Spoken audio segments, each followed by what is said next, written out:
Hi, everybody. I'm Steve Adler. I teach ethics and the First Amendment in the Reporting the Nation, Reporting New York program, and I think I got the order right. We'll ask Yvonne. Thank you for being here. Thanks for the great turnout. I thought maybe with the bad weather, but you people are too hardy to be concerned about that. So thanks for being here. This program is produced by the Ethics in Journalism Initiative here. And so if you don't know about it, I will very quickly tell you about it. We started in 2003. And we do a lot of things. I'll first introduce the team. Ryan Hazel is assistant director. And she's got an office on 6. It's number 606. So if ever you have an issue involving ethics, she's probably the first person you can get to. Allison Frankel, who is here, is senior advisor, and Allison works in all aspects of what we do. And Bella May and Autumn Vasquez, stand up or raise your hands, are our graduate assistants. We're very fortunate to have them as our graduate assistants this year. They're doing a great job. We provide workshops like this on ethics issues that we think will be most important to you. We do events, workshops. We do one-on-one mentoring, and not a lot of people have signed up for it. There are sign-ups, but if you have an ethics issue and you email, what's the best place to email, Ryan? Ryan, who's in the NYU directory, one of us will talk to you very quickly and walk through the issue with you and see if we can be helpful. So we're actually doing that with outside journalist organizations, but fewer students are taking advantage of it than we'd hope. We have an award, the Collier Award for Ethics in Journalism, which we're about to announce the finalists for. This is our second year, and the award ceremony is at the Paley Center in Midtown on April 15th. You're all welcome. It's free. There's also free food, and it's a really interesting event, and we'll be announcing that Marty Barron is our keynote speaker, so that'll be interesting in and of itself. And the ethics awards are also very interesting. And then the next day, we have a symposium here with the finalists talking about aspects of their work and the ethical issues that were raised by their work. So that's what we do. And we have a site called ethicsinjournalism.org that has a lot of resources if you want to take a look at that. Let me introduce our terrific panelists. And this is a great topic, and we have great panelists. Let me start with Yvonne Lottie, who we're welcoming back. Yvonne founded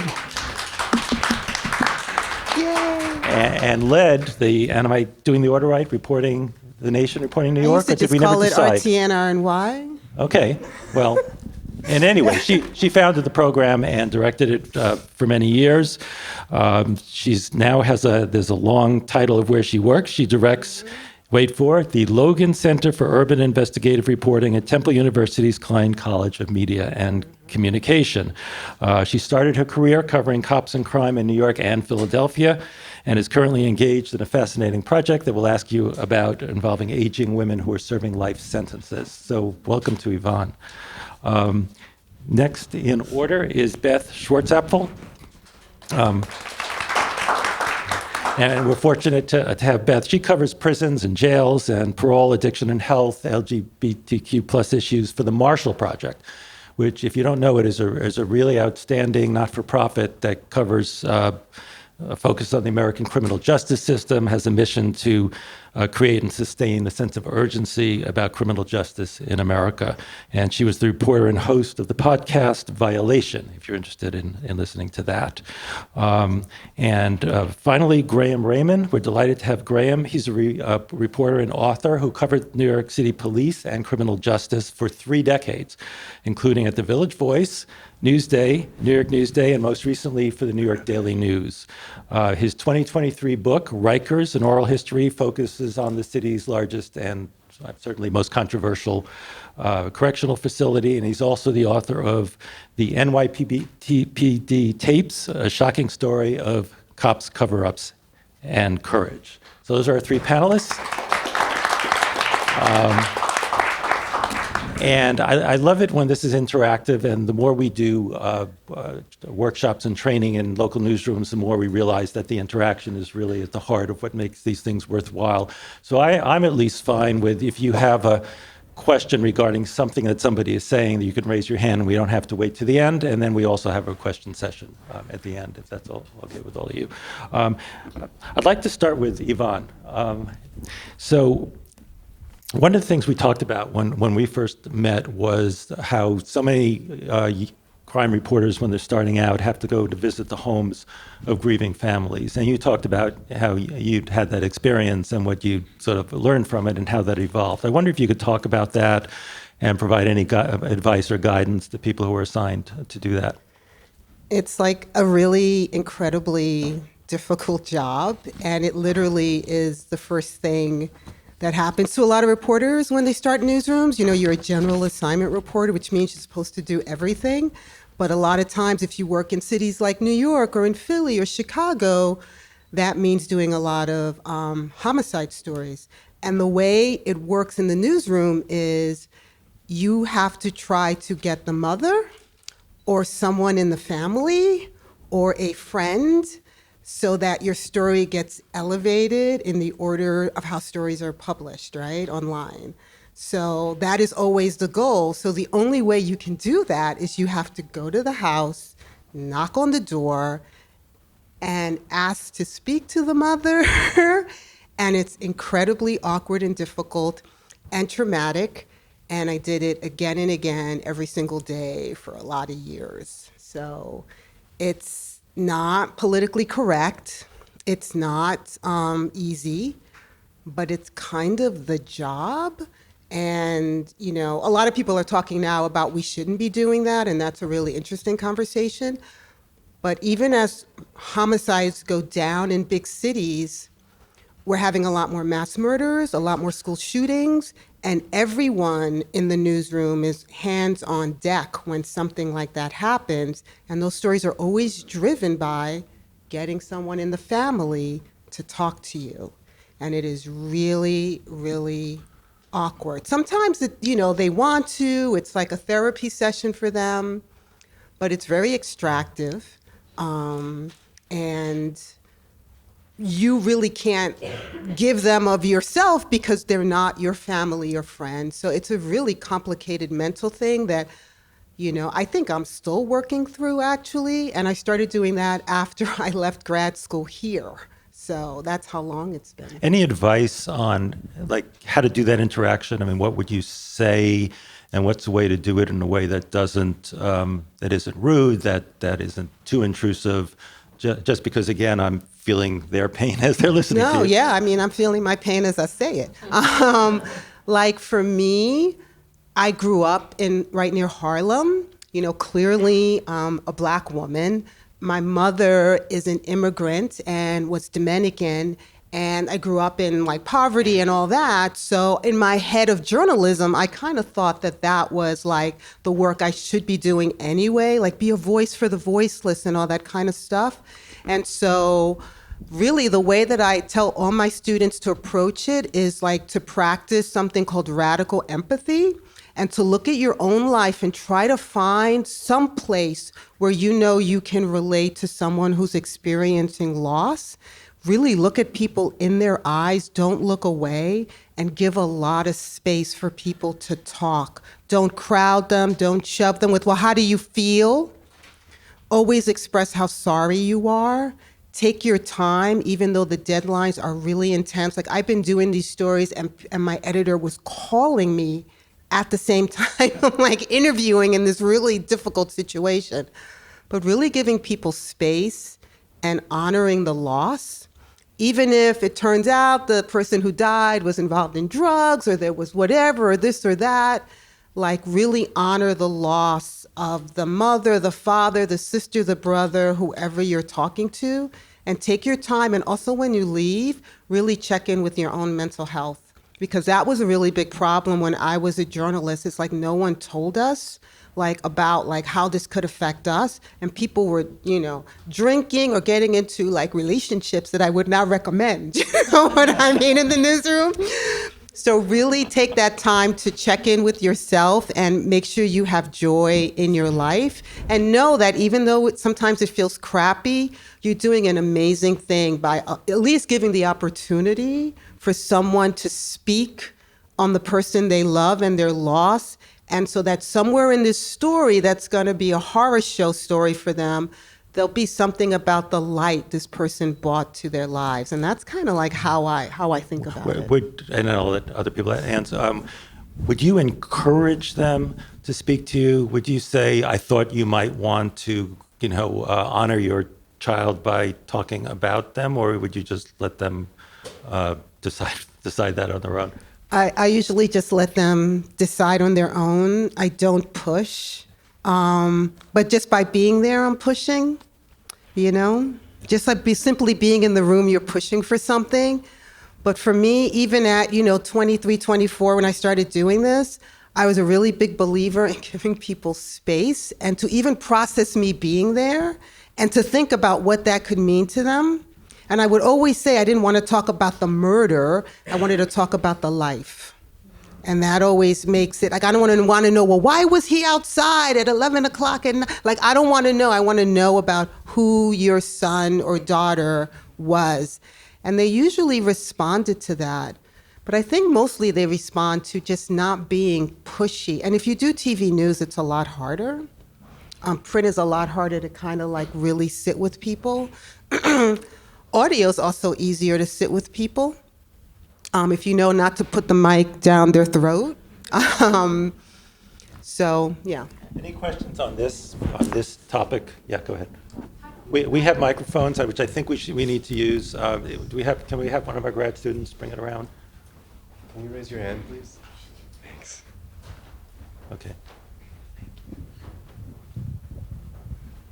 Thank you. We're only doing this because it's streaming and being recorded, so we'd like people to be able to hear you. Hi. How do you balance difficult deadlines with this type of work that does take time with, let's say, editors who aren't in your shoes and don't exactly understand the emotional labor you're doing in addition to the journalism? Well, I used to kind of put a timer on myself. I would say, okay, I have to have this story in by 4 or 5 o'clock. So I have 4 hours or 3 hours. I am going to be as present as I possibly can and do as good a job as I can for 2 hours. And then no matter what happens, I'm going to have to end the conversation.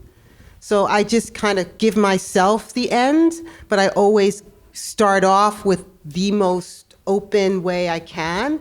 Because if you're talking to someone and they are giving it to you, you can figure out when's a polite way to stop it because you have a deadline, but you have to really remain in yourself. I think I do this a lot with the work I do is I think a lot about I'm in the moment. I've done so many crazy stories all over the country.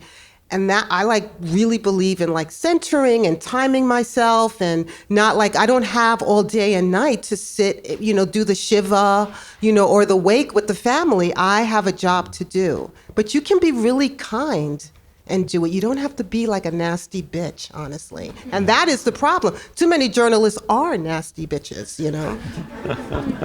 Sorry. Yeah, sure. I just wanted to piggyback with one thing because I think Yvonne raised this issue of the potential for feeling extractive, this practice. And I think especially if you're just starting out and graduating, like Yvonne said, those are the people who they send out to do these door knocks are the peons. And so you may not feel that you can push back at all. But I would say that the people who are peons now become editors later and, thinking about broadly, not the day-to-day stories, but the wisdom of covering murders in this way, and thinking about how the implications of the perception that we're giving people when we cover each murder individually as its own standalone story. It gives the impression that neighborhoods are more dangerous than they are. It also treats each murder as if it's its own, this person was a drug dealer, or this person was out till 11 p.m. Almost ironically, by giving those kind of details, we make we let people off the hook from looking at the larger systemic problems and looking at, one study I read once suggested approaching covering murder the way we cover COVID or a public health emergency, that instead of feeling like we have to cover every single murder, which begs the question, why? I don't think it's because editors feel like every life matters. I'm sorry, I don't mean to be cynical. I just think it's because, when it bleeds, it leads, rather than looking more broadly at the issues that give rise to these circumstances and put people in these positions is a much more responsible way of covering crime like that. And that's why after if you interview the mother or whoever in the family, you need to spend some time that day figuring out what's going on in that neighborhood. And you guys are really lucky you have your cell phone. You could Google stuff and find out things about data. But these things have causes. And gun violence is a public health issue. Right, exactly. And it's a lot bigger than, blah, blah, blah, blah, this happened, whatever. And the way that we recover gun violence, I'll say it's racist. It is so racist. But if you go in there with an open heart and empathy, you can flip it. You can flip it. And you're covering all my topics in the first 5 minutes, and not sticking to my question, which is absolutely fine. If I can jump in, feel free. Just dive when in. I moved to the city, and I was working in police headquarters for New York Newsday, there were 6 murders a day in the city, which is sounds almost surreal nowadays. And there was sort of this very cynical calculation that was made. Which of the victims is closest to being, a choir boy or somebody who was had a regular job? And so a lot of the job of police reporters in the shack, which is where the police reporters hang out, it's a term that goes all the way back to Jacob Riis more than 100 years ago, and was to try to find the quote perfect victim, unquote, that's just an incredibly disturbing way to think about it. You when you go out onto crime scenes and talking to family, you're talking to people in the most consequential moment of their life, and the information that you assemble and that's printed is going to probably be the only time that person will ever be mentioned. And so, you can be a great police reporter and get all the internal details about where the person was shot and where they were stabbed and how, and all that stuff. But you have to keep in the back of your head that at some point in 5 years, the family is going to may look at that story and go, I didn't need to be reminded that my son was shot 18 times, And the thing is that a lot of editors, there's another element to why it's covered in this way, especially here. Because it's easy. You get a statement from the police, you send a reporter to the scene, and you have a ready-made story every day. And it's kind of mindless in a way. And to your point, to both of your points, you have to look. There's always everything that happens is a bridge to a broader story, and you have to kind of start training yourself to think that way. What's actually going on here? Is what's the problem? What's the broader problem that's causing this situation to happen? Yeah. And conceptually up here, we have 2 interrelated issues, and they're going to weave in and out of each other. One is you're a new reporter. You're going to be assigned stuff, whether philosophically it's the right way to cover the topic broadly, and we want to be practical and helpful in helping you think about it. And then there's the broader philosophical issues, which we're not going to shy away from at all, which are already coming up, which is how should these topics be covered? How do we contribute positively to society when we're in these broad areas of crime and criminal justice, which are clearly of high public interest? The issue that Graham raised of how much detail do you put into, if you have to do that crime story, do you have to say they were shot 18 times, including in the face and the back and whatever? Is that necessary? Is your editor going to require it? Do you have to do gruesome details or not? That's the kind of thing that's tough. Let's get a microphone back there. And I was just going to say that nowadays everyone has a phone, so there's video, so you have to make a calculation as to what is appropriate. There's quite a lot of video out there, on many of these cases, and a lot of it should never make it into publication. Hi, I'm Eddie Borges. I used to be a reporter at the Daily News during the newspaper war in the early 90s. And the question is, does it have to have the detail that 18 shot 18 times? Yes, that's the story. My job as a reporter was to go out and get all the facts of the story and weave it into a story that people could read over breakfast the next day and inform people about, and make sure that I got to bed more details than any other newspaper. I was told, when you get to a family's house, get every photograph of the kid so that when the New York Post gets there, there's no photographs left. And I returned them afterwards. But it's just like my job was to do the best story. And if I remember one morning, I was on a late lobster shift, which they used to call the overnights. Most papers don't have overnights anymore, the lobster shift. And at 6 a.m., I got a call about a shooting up in the Bronx. A guy had bought a gun because they had a break-in earlier in his apartment building, and he accidentally shot his infant kid dead while he was cleaning the gun. And I got there, and the mother had just arrived from the hospital. She was covered in blood. I was the first person there because it was 6 a.m. And I thought, I have the wood for tomorrow. Yeah. The wood is the cover story in the tabloid. Okay, so let's take your point, which is, worth knowing that has been the tradition, and put it through our, 2026. Is that how you should be reporting, even if you're with the Daily News? And I'll ask you, because you reported them most recently. I just think Hate to have you criticize a former colleague, if you're criticizing him, or you might just say that's how you have to do it. I mean, the question is, he's absolutely right. I mean, it's a highly competitive atmosphere. The question is, do you go all the way? And if you go back over the last 30 years of the way the city has been covered, I mean, let's go back to the Central Park 5 case. I mean, the tabloids in many ways were responsible for how that case went because of the overly aggressive way they covered it. Donald Trump took out an ad calling for the death penalty for Central Park 5, who were, of course, later exonerated. So, there's a legacy there. It's a highly competitive atmosphere. And so the question that you want to ask yourselves when you're out there doing this is, you have to make a calculation and think about, like, what is the right thing to do here? And you're going to make that calculation on a regular basis. For example, another good example is criminal records. Publishing all the details of let's say the victim has a criminal record. What are the ethics of that? Well, you have to make that calculation, and a lot of times it's the wrong move.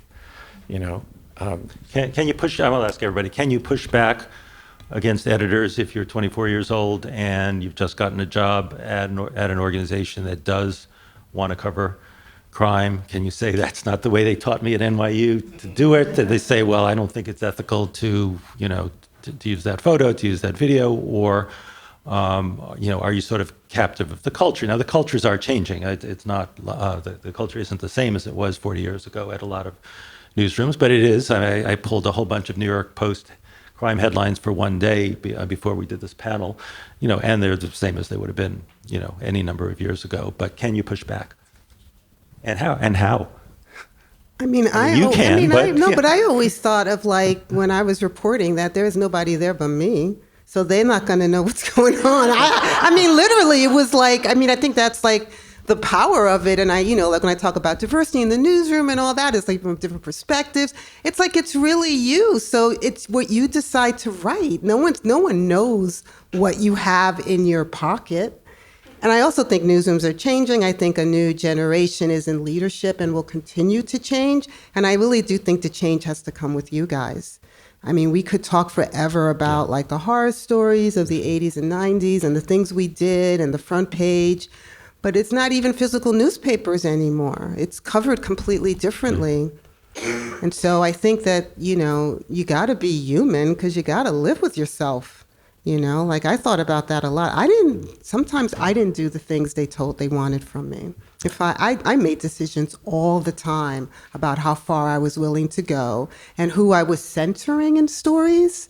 Yeah. Am I going to center the police, or am I going to center the family or the neighborhood or the community or the issues in the community that are causing this? These are all decisions I made, because in the end, if I gave them something that was good, they were going to publish it. Yeah, yeah. I mean, what we say in class, sort of the opening question I put is how can you be a good person or a person you want to be and still be an effective reporter. And to me, that's kind of ethical journalism. It's not a series of prohibitions that keep you from getting the great stories. It's trying to build getting great stories into a framework where, frankly, you can sleep at night. And I think this generation of journalists really wants to. And sometimes, actually, I feel like you got to get them out and be more aggressive because they're backing off from doing things that might hurt people. But we're trying to find, where's the balance where you want to get the story. That's what we're here for. But you want to ask yourself, what story? And, is that really the story? Let's turn quickly to covering people who are incarcerated. And I don't even know if that's the right terminology now, but Beth will tell us. So Beth does a ton of that kind of work, and Marshall Project does. People behind bars, or however you want to describe them. And there's so many questions. What language you use? Do you talk about their past records? Just what do you do when you're doing that? So can you just talk about, you're one of the most experienced people at doing that. Could you talk about how you do that and how you think about it? Oh, sure. And I was going to say, actually, I felt really spoiled when you posed the last question because, I think the Marshall Project in a certain way was kind of created as an answer to this question, of how to cover this in a way that feels people first and not extractive. And so we don't do like spot crime. We don't do daily news. So I am almost never in the kind of position that these guys have been in that regard. And I think that's pretty well by design. I think we are trying to do this sort of like slow it down. It's not a deadline. It's like, I take, stories, I take months to work on stories, and I know I'm really spoiled to have that luxury. But, because we try to be really thoughtful about this. And part of the reason for that is that none of the people we're writing about are choir boys, to use Graham's expression. We actually used to joke that, like, we're not the Innocence Project, we're the Guilty Project. Like, everyone we write about, 90% of the people we write about, we're writing about them, they're incarcerated because they did something bad, and, we can have a long conversation, and I'm here for it if you want to, about whether incarceration is the right response to doing something bad, and what does bad even mean, and what are the structural things that led them to do this bad thing, and all of that. But, a lot of, most of the people we write about, there is stuff to grapple with there. And, we do have certain hard and fast rules. We have, I really encourage folks to look up the Language Project. We had a really big, like, year-long project where our styles and standards editor and the woman who edits our Life Inside column, which is our weekly first-person essay by people in the criminal justice system, worked together with incarcerated people. A bunch of people on our staff are formerly incarcerated, so they wrote essays to sort of look at what are the lines we won't cross, and what are the places that we are open to sort of negotiation. So, for instance, we don't use the word inmate. We don't publish mugshots, just period, as a rule. And in fact, there's been a number of stories that we've done where, like, a mugshot would have been the right thing art-wise. Like, maybe somebody's writing about their mugshot and how jarring it was to see their mugshot. So, like, that's a situation where you could make an argument that a mugshot would be the right art for that piece, and the art editor's just like, no, we just don't do that. No. So I would say, like, there's a lot of resources at our website to address that. But, like, the issue of, for instance, like, what somebody's incarcerated for, this is something that we talk about every time we do a story. Right now, actually, like, literally yesterday, I'm working on a story about sexual assault in the Federal Bureau of Prisons. Sorry, I should have given a trigger warning. I apologize, you guys. But we're writing about these women who have had terrible things happen to them while they're incarcerated. And the perpetrators are federal employees who are there supposedly to help, like, demand accountability from them for what they did wrong. And so everything about that situation is wrong, right? But so the question became, like, do we say why they're incarcerated? And there's reasons to do it and there's reasons not to do it, right? Like, my sort of, like, soft center is like, no, we're not going to do that because, it's not relevant. It doesn't matter what they did. They don't deserve that. And whatever it is, like, what happened to them is wrong, just period. On the other side of the argument is readers are going to wonder, and they're going to think that we're hiding something, right? You don't want to plant seeds of doubt in readers' minds that like, well, what did she do exactly? Why aren't you saying what she did? Is it bad? Is it really bad? And again, not that even people who are wondering might know intellectually that it's not relevant, but you just don't want to have that question in their mind, right? So we go back and forth all the time about that kind of thing. That's just like one example. I mean, one other just to ask about is basically sympathy for the victims versus concern for the people in prison. I raise it in the context of, is this still on?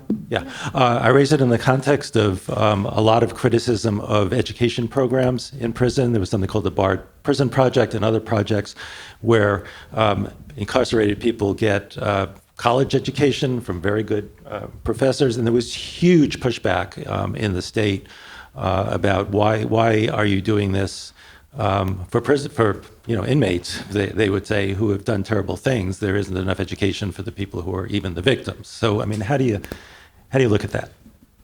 Well, I think first of all, every story we do, especially one that involves people in prison getting like privileges, I always try to do the devil's advocate thing in the reporting process. I always ask people, well, what would you say to someone who says you don't deserve this? And I try to sort of include a preemptive answer to that. And I mean, just like obviously we try to make the people as human as we can and help to demonstrate the impact of this program, whatever it is. And actually, I was telling these guys the other day, I actually sat in on one of those Barred Prison Initiative classes I think it was at Sing Sing, and they were studying the Holocaust. And all these guys were telling me, like, I never thought about the banality of evil before. I never thought about like what it is to sit with like something that's wrong, in this way. And, you like to think that when you write about that, then the value of a program like that becomes really obvious. But I would also say that, there's like financial reasons that it makes sense. There's public safety reasons that it makes sense. And, you certainly don't want a story to read like you're trying to convince people of something or too didactic. But whenever you can, I do think like if there is data to show, people who take a college program in prison like are this much less likely to commit crime when they get out or whatever it is, it can't hurt. Graham, I'm going to put you on the hot seat now. So I'm really interested in what you did for a good part of your career, which is covering police headquarters, covering police as a beat. So a lot of us did night cops or something because we were general assignment reporters. So you'd pop in and out, but it wasn't your beat. You didn't really get to know those people. What are the special issues in covering police headquarters? What did you have to grapple with in terms of your relationships with the police as you were covering crime?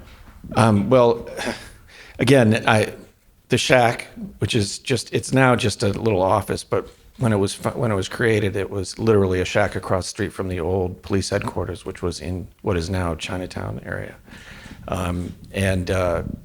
So it has its own sort of rhythm to it. These are reporters who are there full time at police headquarters, and a lot of interaction with the Public Information Office, which in many other cities, interaction with the Public Information Office is sort of impersonal, especially with email at this point. But when I started out, and here in New York, it becomes very personal. You get to know the people who are working up there. You build relationships with them, and they have expectations of you. You have expectations of them, and for your purposes as young reporters going into the, I would say that first impressions are very important. They look at you and they make a judgment right away, or within the first 10 minutes you're already getting judged, and there's a value judgment that's made, and so I would suggest coming in kind of get to know the landscape before you start hammering them on stuff that is happening, and get to understand the department before you start writing about the institutional nature of the department and what's happening. So, for example, if there's a police-involved shooting, and it's like right away, just stay very focused on what's happening before you start broadening out and making conclusions about whether or not, but it can become very antagonistic very quickly. And most of my career, I was on the outside of I was writing stories more about the institutional management, things that where there were breakdowns, police-involved shootings, mishandling of civilians, beatings, etc., lawsuits, and questioning personnel changes and stuff happening at the top, and looking at the department as a political entity.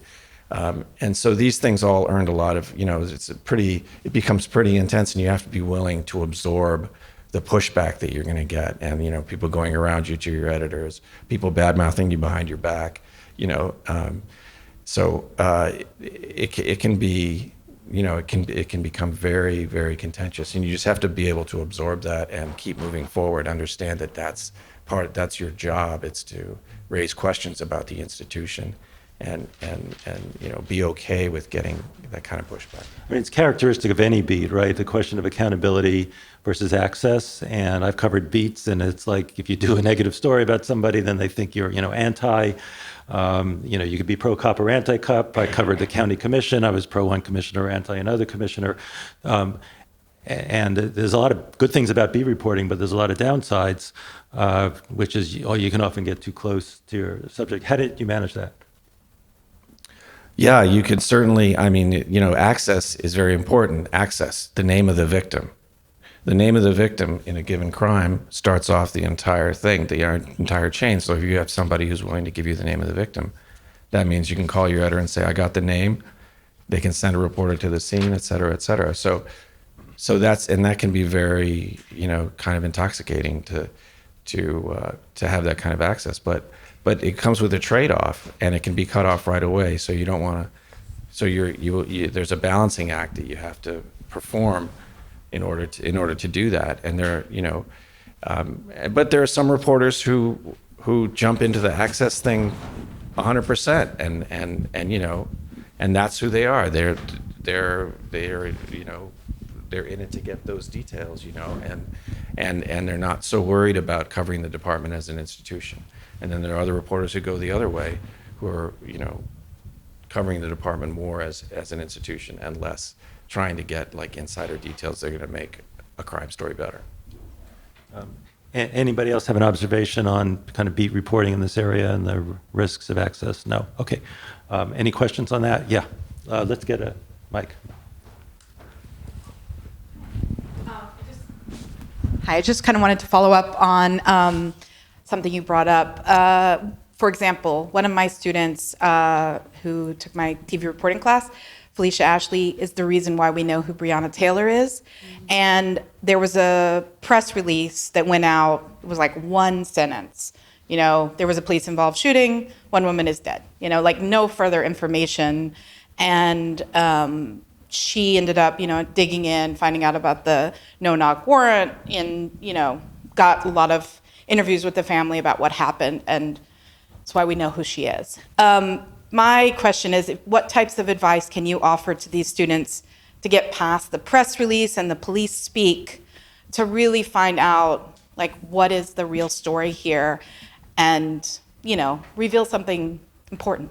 Yeah, thank you. I mean, the police aren't like my go-to ever in any situation at any time. I find the truth in the community.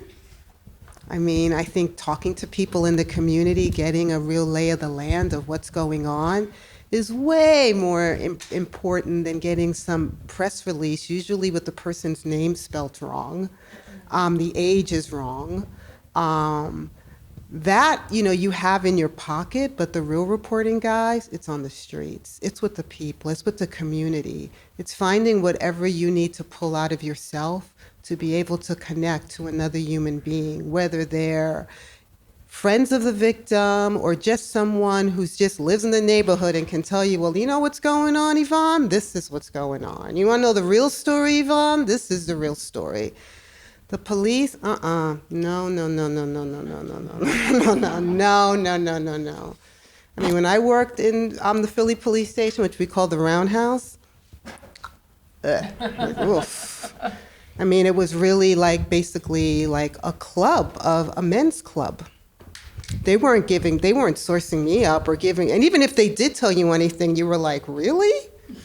It was very manipulative, I felt. So, do you not cover the press conference when they do You press can cover the conference? press conference, but that's just, you just have it in your back pocket. You have that quote, and if you want to put it at the bottom of your story, feel free, to get a frame. This is what happened. Maybe you'll have questions, follow-up questions for them.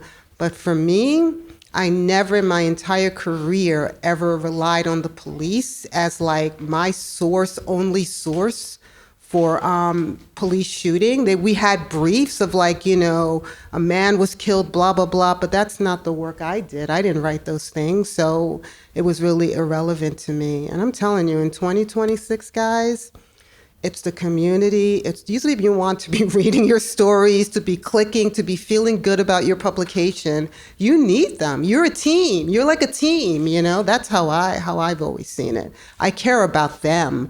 I'm in this job because I want to help people. I'm not in this job because I want to cozy up to the cops. Nah. Go ahead. I was going to add, I think that even thinking about how you characterize what happens in a given incident will help you figure out how to report it. So like even the phrase police involved shooting is like very loaded, right? Because like who was involved? Who did the shooting? It just it's a standard phrase, right? But it allows them to, defer responsibility. Like our style guide says, like you always have to say who actually did the shooting. So when you're pressed to, phrase it in a more precise way, then I think you're pressed to think harder about what happened. And just to answer your other question, I don't cover cops very often.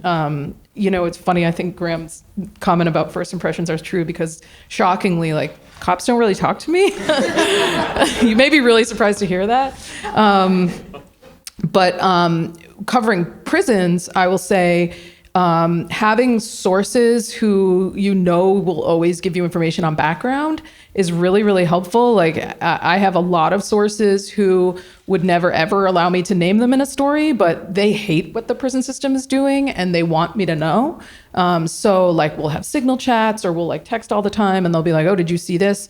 And, they'll get me information even if I can't name them. So like getting to know the people who work in these organizations and finding out who has an axe to grind or who has an issue with the way things are being run, but they can't retire because their, pension doesn't vest for another 5 years or whatever it is, asking people to introduce you to other people, just having people that you can, text or call when you have a question that you need a better than a press release answer to is really helpful. It's really funny because my big police source when I was doing crime in Philly was the Inquirer reporter, our competition, who was a former police officer and was actually shot on the job and the son of a police commissioner.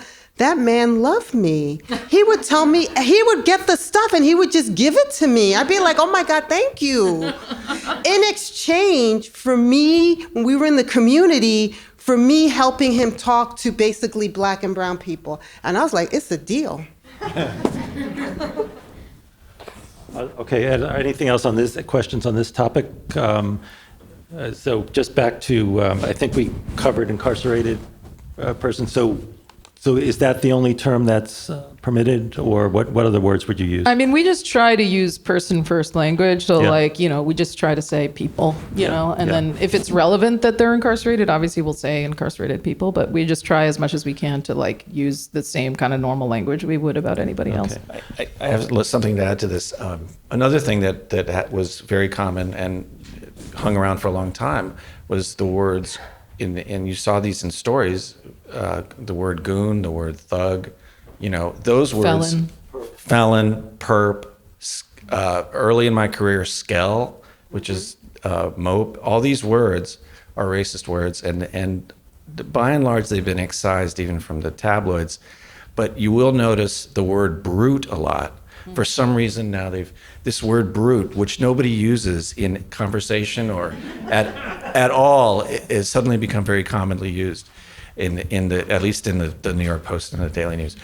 But one word that still hangs on is inmate, and inmate is, I think Beth would agree, And felon, actually. Yeah, and like it's clearly inmate, especially when you're talking about a jail context where someone is not convicted of the crime, that word should go. And in my book, my co-author and I, Ravane, we ended up with detainee, which is not very good. It's jargony.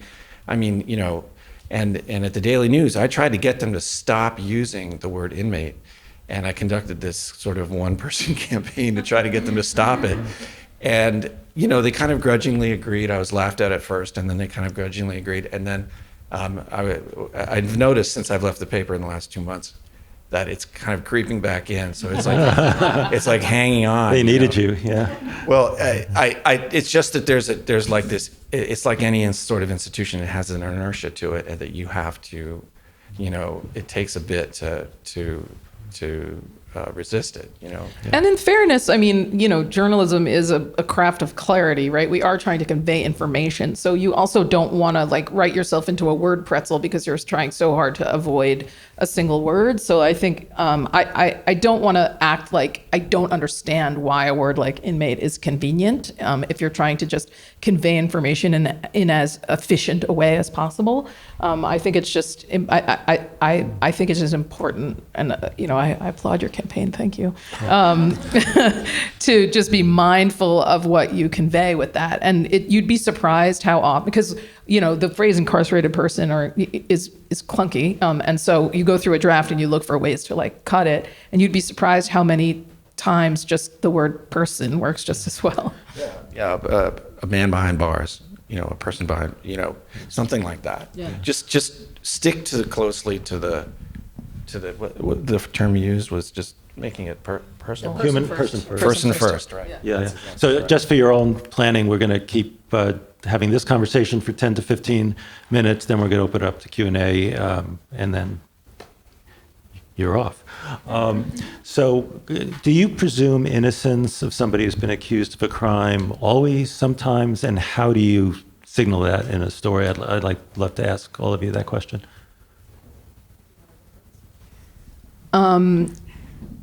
I think, well, let me think about that, because I often cover people in prison, so they've already been convicted. But if I'm dealing with somebody who's in jail or who's been arrested, I think I start by asking them what happened, and sure, plenty of times they'll say, I didn't do anything. But a lot of times people are fine being honest with you, because a lot of times, especially the way prosecutors work, they'll say yeah, I did something, I just didn't do that, or yeah, here's what happened. It's just, they're charging me with this, and that is way out of proportion to what actually happened. So a lot of times you actually know going into it what somebody did. But I think especially in the jail context, because a lot of times what we're writing about is conditions in jail, like what they did or didn't do or might have done is not quite as relevant. But it is important, as Graham was pointing out, especially in a place like Rikers, that's such a deadly, a death trap. Just reminding people from time to time that these are people who are legally innocent. They didn't, under the law, they have not been convicted of anything. And just, even if they did do it, we have the Bill of Rights for a reason, right? You're innocent until proven guilty. And if you're in jail, then that means the law says you're innocent, period.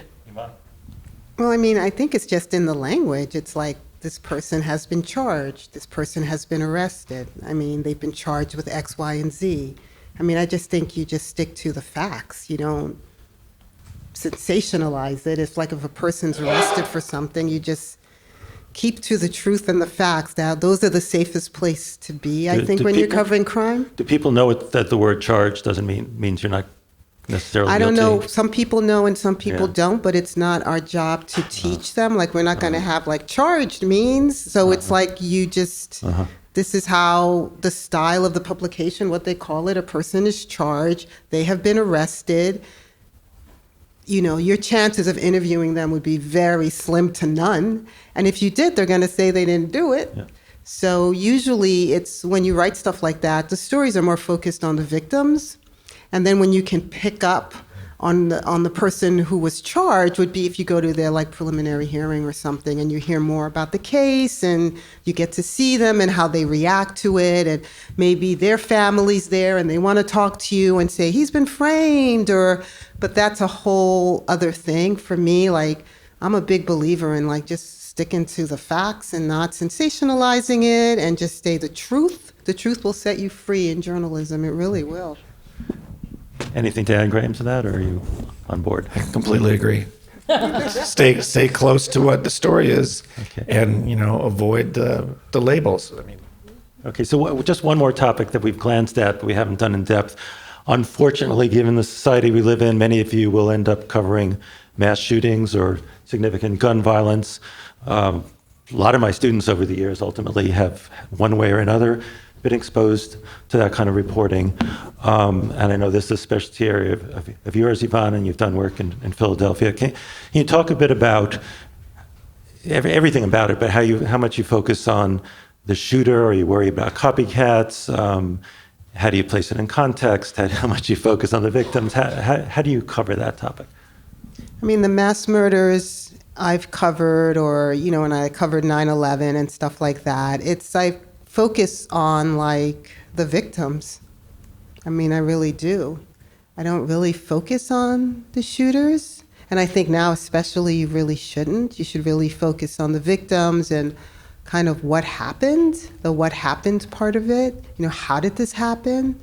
But those stories are stories. And then also solutions, like how could we stop this from happening, I think is so incredibly important in journalism, to start making it more solutions focused as opposed to just treading over the same old that doesn't help.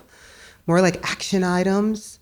So for me, it's always been, all my work has always been very like community focused, victim focused, solutions, really diving deep into the systemic issues that get us to this place and how we can fix them. I mean, that's sort of the guideline I use from whether I was doing like what we call the house end. You guys called it a door knock. We called it the house ends. It was always that. It was like, if I'm in this neighborhood, what kind of drug problems are they having here? Usually the neighbors just tell you, they've been doing drugs and that, people will just tell you if you are there, which is another reason. Stay away from Zoom, stay away from the phone calls, go out, go out, go out, go out. People are people, and they're really fun and amazing and interesting. And you guys can learn so much by just going into neighborhoods and covering everything. It doesn't always have to be the darkest day of someone's life. It could be something fun or positive, so that when you do show up on the darkest day of their life, they know you and they trust you. It's really important for young reporters to not be afraid of going out. And in my teaching career, that's always what I have seen as the biggest fear, is to actually go into a neighborhood and talk to people. When you can Zoom, when you can phone call, or you could put an email with questions. That's even, And the other last thing I'll say is just this idea of like where you live. Like if you do work in a city, try to live there.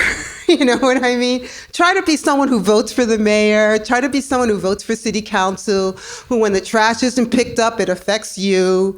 It helps you so much in like engagement and just in like getting the vibe, and when you talk to people, when they're complaining about the mayor, because that's your mayor too. So much of what I see is people starting off their career, maybe living in the city, and then they just can't wait to move to the suburbs. So just think about that a little bit. Cities are great. You live in Boston, right? They're nice. Yeah. I almost want to end on that because it's so inspirational. But I just for practical sake, I want to ask one practical question to everybody and maybe give my answer too on that issue. So there's a mass shooting at a school or at a series of spas in Atlanta. It's a mass shooting, you got to cover it. So do you name the shooter? Do you try to figure out psychologically why they did it? Do you do a profile of them? Do you say where they went to church, or do you not do that? And why or why not? Graham?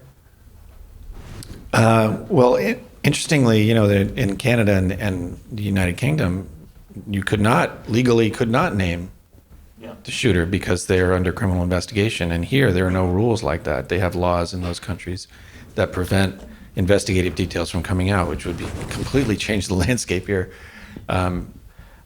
Do I name the shooter in my story? Yeah, I don't. The way I've been brought up for 3 decades, it's becoming, you do name the shooter, but it's sort of a new topic to me, the consideration that you would not name a shooter.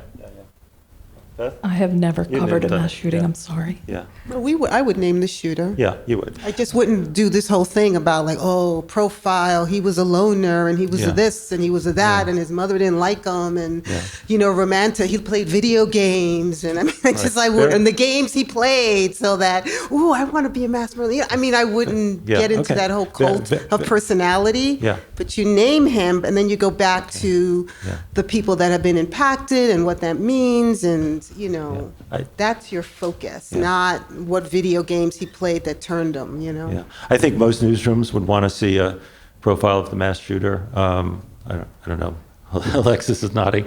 So it puts you in a bit of a quandary. I'm not saying one way or the other. I know that just one quick anecdote. When I was editor-in-chief of Reuters, the Atlanta spa mass shootings occurred, and whoever the assignment editor was, it wasn't me, but I didn't say don't do it. Said let's figure out who the shooter is and what their motivation was. There were conflicting stories about motivation. Some people thought, it was more like a sex crime. Other people thought it was really a race crime. And so we did a profile. Got enormous pushback from the public on it, enormous. And it wasn't, we didn't say he went to this particular church because we were saying how holy he was. We said he went to this particular church because we were gathering detail for a profile. But it did, and I don't know where I stand on it, but it did cause me to think about, that was a visceral reaction that I think every newsroom that I can think of, tried to get information on this person. It turned out the coverage of that was absolutely appalling, that the Korean American press was all over it and was getting, if you were in the community, you understood what the spas were, you understood, the racial issues that were involved, you understood that it was a racial crime. You had context, and the general press just absolutely blew that story, which was a great lesson on either being in the community or partnering with somebody who is in the community, because you probably don't know, what the heck Just is having going some on. diversity in your newsroom where you have Asian people working who could kind of get context to that. Yeah. Same thing, if it's an African American mass shooter, that there's, African American people in positions of power who could kind of like navigate these conversations. If the shooter is trans or queer, if it's a white man, if it's a white woman, this is like one of my things. It's just there's not enough different voices. And so when these complex issues come out, it's like one type of person making the decisions when you need it to be a room of different people, and then to come to a consensus of like, well, what's the best way? How far do we go with this shooter? What is this going to mean to the community that's been impacted by the shooter? How can we do it in a sensitive way? And so hopefully you guys will be the big bosses and you can make those decisions. Absolutely. Right. Okay. So, No pressure, guys. So you won't be rude if you're leaving, but we're staying for Q&A. So on any topic relating to pretty much anything that you'd want to hear from these people on, even if it's a different topic. We've got, who's got the mic, Bella? We're over here. And then over here after that. Okay. Okay, so I have two questions. My first one is for Beth. I was interested in hearing from you how you navigate system actors, because I think with prisons, especially jails, especially, access is so huge, and it's such an important part of the process of even being able to speak to the people behind bars, learn about their experiences and their stories. That is very conditional if they provide you access, and I've historically had issues with that when I've navigated system actors and people at detention facilities. So I wanted to hear your kind of experience being able to build some sort of rapport, but obviously not enough as to where you are kind of like Yvonne was saying was earlier, like cozying up to law enforcement. And then my second issue is just more broad in terms of obviously the criminal legal system, prisons especially, have such racialized, gendered histories, and queer people behind bars also have very unique, specific experiences. And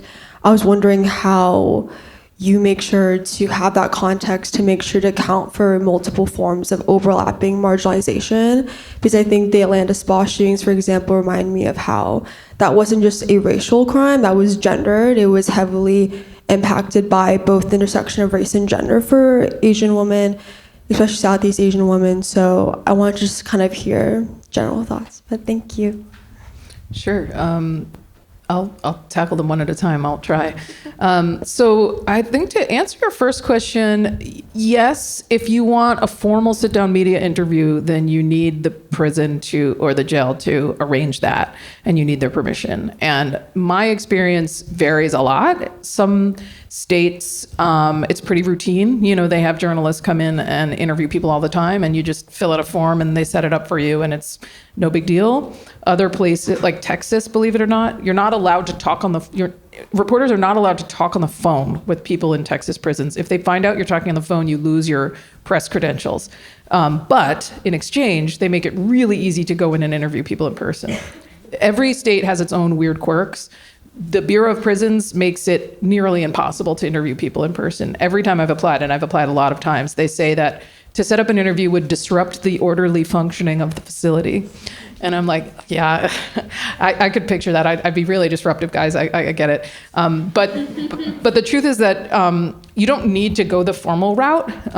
People do have access to phones, usually. People do. Now, almost every prison has some sort of email system. Not every single one, but most do. So Bureau of Prisons has core links. Some states have JPay. Some states have Securus. You can reach people. You can write them letters a lot of times. And that's actually one silver lining as far as sourcing is anybody who's incarcerated in prison, certainly, and usually in jail too, their name and their contact information is in an online database. It's public. So you can always find out how to reach somebody. You can always write somebody a letter. And you can write to them and say, here's what I'm interested in learning more about. Here's where I found your name. Here's more about me. I usually enclose, I have this one page about us page where I explain a little bit about what the Marshall Project is. Maybe sometimes I'll enclose a relevant article that I've written in the past to give them an example of the kind of work that I do. And then I say here's how you can reach me. You can send me an email on JPay. You can call me. Here's my phone number. And I'll also offer, this may be more nitty gritty than you want, but I usually offer you can usually set up a prepaid phone account so that they don't have to pay for it because it's really expensive to make phone calls in some prisons. So I'll say I have an account, where you can call me for free. And then you can interview them that way. I mean, it's not ideal. Usually you get 15 minutes at a time and it's recorded. So you have to be cognizant of that, but it's a workaround. I've also had people have their loved ones call me and then patch me in. That's against the rules. They could get in trouble for that, but they know that. So I'm trying not to be paternalistic. If they know the risks way better than I do if they're choosing to do that, but just so you know, don't suggest that because it's not allowed. I've also had people call me on contraband cell phones. Also not allowed. Don't suggest that on a recorded line. But yeah, there are workarounds in 2026. What about the visiting room? You do have the right to come as a visitor. Ordinarily, you can't bring your equipment, but do you ever do that? Yes, I have done that. The beauty of a formal media interview is that you're allowed to bring your equipment, but you can go, just as a visitor, and I have done that too. You can't, depending on the prison, you either can't take notes at all, so you rush out to your rental car afterwards and you're scribbling down everything you can remember about the conversation, or sometimes they'll allow a paper and pen. I've had people smuggle me a paper and pen up their sleeve, and then I kind of stick it in my pocket when I'm leaving. It depends on how risk averse you are, but visiting rooms are ironically the one place that is not monitored. They're not listening to you when you're at a visit. I think that there's the ethical concept that you announce yourself, you tell somebody you're a reporter, but when you're trying to visit someone in jail and the institution has created all of these barriers to arrange that interview and it takes weeks or months to arrange it, I think it's perfectly okay to go as a visitor. You fill out the form, you say who you want to visit, and you don't need to walk in there and show your press pass to do that because the institution has tried to actively tried to keep you out for reasons that are, unacceptable. And you're not lying. You're just No, don't lie, yeah. And since COVID, there's a lot of Zooming. Like I've been doing a lot of Zooming lately with inmates or people who are incarcerated. And they're great. They're really, really great. You get 45 minutes, but you can't record them, and you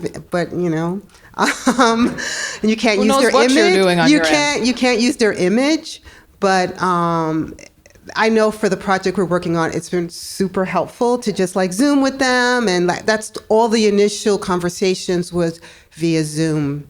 This is women aging in prison. Yeah, lifers, the women lifers, which I'm working with Audrey on. She's the editor. So yeah, Zooming is great. You just have to get their inmate number. That's the thing you need. I'd like to actually get to other people's questions rather than take two from one person. So if we can go here, if we can get to the institutional question, we will. But I just want to make sure I get this.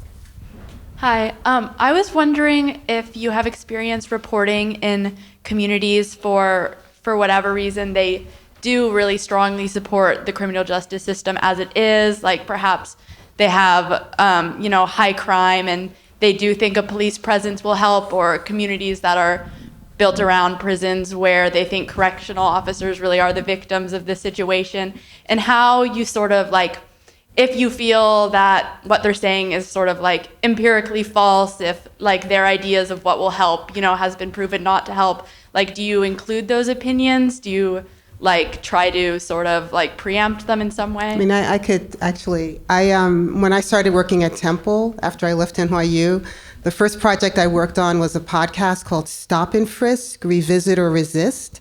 And that was because one of the city council people, we had like 500 murders and like 2,400 shootings. It was so bad, so bad. And one of the council people, who was a black man, said, well, maybe we should go back to stop and frisk.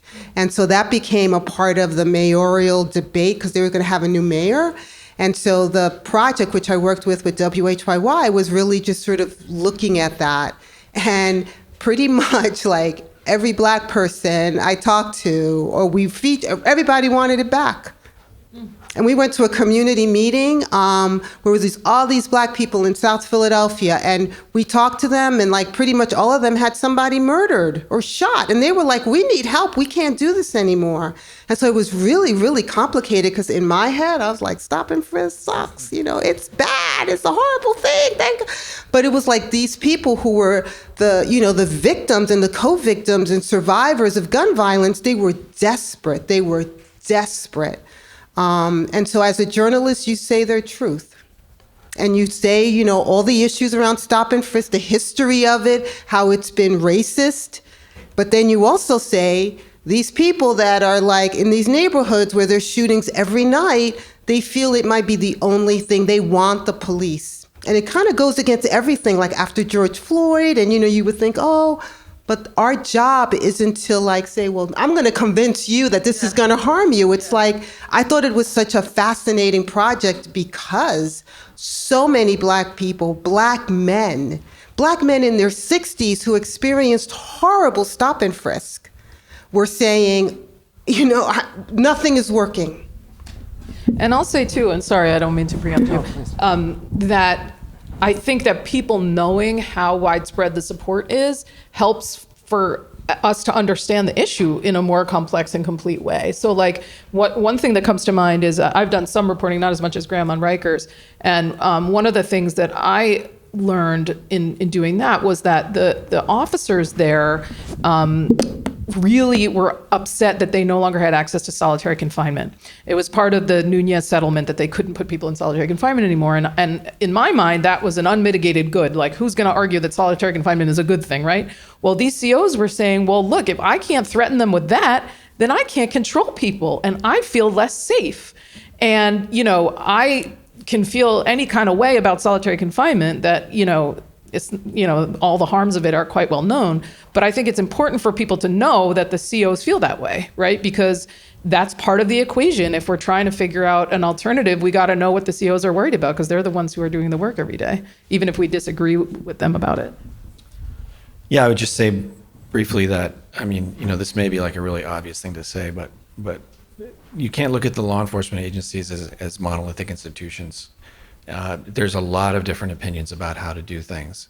And within those opinions, what I found with the NYPD, which is the largest police department in the country, is that at its core, it's a series of political factions that are battling for power. And within those fissures, within the unions, within the fraternal organizations, the fraternal societies, there's a lot of them. You'll find people who are going to have different opinions, and it's really part of your job to get to those people.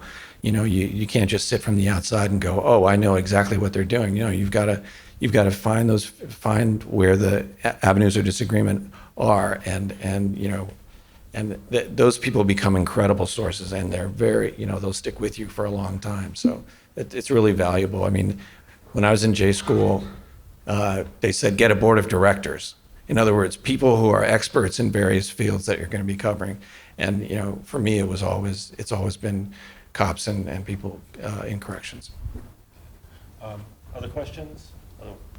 Otherwise, we'll come back to the. Let's come back. Okay, we do have a question here. We'll get to the issue of race and gender discrimination in the system before we end. Okay, go ahead. Hi, on the theme of deciding whether or not you should include if someone who's accused of a crime has a previous criminal record. If someone is, this has just been weighing on my heart a lot recently. If someone is an undocumented immigrant, if someone who is undocumented commits a crime, do you think you have an obligation as a reporter to include that in the story? And then is there anything you can do from preventing that from becoming the headline, I guess? Probably not. But yeah, I was just curious what y'all's thoughts are on that. Great question. I don't really cover spot crime, so I don't feel like I should answer that. It depends on the situation. I mean, before I left the news, we did a story which may not age that well. It was about a guy who had been picked up by ICE. He had a significant criminal record, but he happened to be the partner of a high-ranking city official. And to me, that the story was that he had gotten a job, a very well-paying job, via a connection. That was sort of the reason that I got interested in it. And then the fact that he got picked up by ICE is how I found out about it. And then I found out about his criminal history, and it was pretty significant. He had been convicted of 3 felonies within the past 4 years. I mean, I tell you all that just to say that it's very specific to whatever the story is. It just depends. I mean, you can't really have a blanket analysis on many of these things. You've got to just go with what the situation is. It's so hard because you'll be accused of covering it up. You'll be subject to online harassment perhaps because you didn't reveal that this was, quote, yet another example of crime by undocumented immigrants. If the person did a murder, what is the crime that they did? Because what they're doing now is they're picking people up who maybe ran a red light and calling them, a hardened criminal who should not, so a lot of it is context and what is the crime. If this undocumented person killed someone, then in a way all bets are off because that is a bad actor. But if it's just a case of someone ran a red light or, has a bunch of unpaid tickets or got in a fight in a bar or something, so that's where you come in as a journalist and you have to start making calls as to what is it that the readers or the listeners or the viewers, what's important. And so much of what's happening now is that these little things are becoming blown up, to be something that they're just absolutely not. Okay, let's go to the question of just, if I'm phrasing it wrong, you'll rephrase. How do you go about thinking about covering institutions that are rife with racial and gender discrimination, and how does that color your ability to cover it and how you think about it? Is that roughly what you're asking? Okay. You were originally asked the question. Okay. I don't think there's any one rule about that. I think that entering into the work with that understanding is your biggest weapon, your most powerful weapon. I think being a really good listener is always really important. So when you develop sources, I never ever turn down a collect call from an incarcerated person, an email request, anybody who wants to talk to me, I'm here for it. And it's time consuming, and 90% of what you hear is not anything you're ever going to write about. But I think what you get from that is you hear what matters to people, and you gain people's trust, and over time you see patterns. And I think that's when you are able to come up with your most important and powerful stories, is because someone calls you up and tells you something, and you're like, I got a call just like this a few weeks ago. And then you go look at those notes and you say, do you have anyone else who has experienced this? Do you know anybody else who feels the same way you do? Can you ask them to call me? Can you give them my phone number? And I think just being a good listener and being mindful of what people are telling you matters to them is your strongest tool in that toolbox. Let's take one more question if we have one. Anybody? Okay, we've exhausted the questions, which is great.